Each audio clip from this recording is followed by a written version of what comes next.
Ono sa to hneď prejavilo v tom, čo v tej histórii našej českej a slovenskej je druhým takým faktorom. Ten prvý to boli tie ropovody, tá infraštruktúra, proste prístup k tej rope. A druhým faktorom je chovanie sa tých ľudí na začiatku toho ropovodu, to znamená producentov ropy a na konci tých rafinérií. A ono, ťažko si to niečo vymyslíme. Rafinérie mali technológiu, ktorá spracovala ruskú ropu. Mali sme potom v 90. roku alebo 89. 90. roku teraz ten proces privatizácie, keď sme si povedali, treba nových investorov pritiahnuť do tých rafinérií, treba získať určitú nezávislosť. No, na sa to všetko ako hovorí pekne, ale boli aj vysokí politici, ak neviem menovať, ale poznáte ich tu všetci, ktorí dokonca pre vás budeme dovážať ropu z Venezuely, není problém.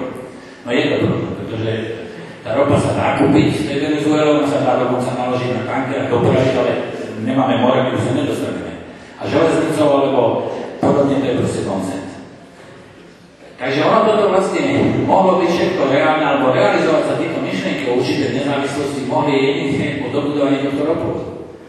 A treba povedať, že v Čechách hneď následne za tým išiel proces tej privatizácie, kedy do tej rafinérie vstúpilo konzorcium západné, kedy prišiel Shell, Eni, Agip a Conoco.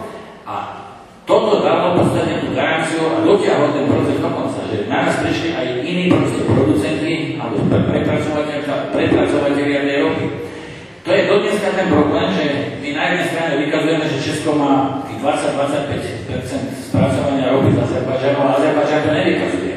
Lebo tú ropu sem dováža Shell a dovážajú sem spoločnosť Eni. Proste chýbajú tam ten český subjekt.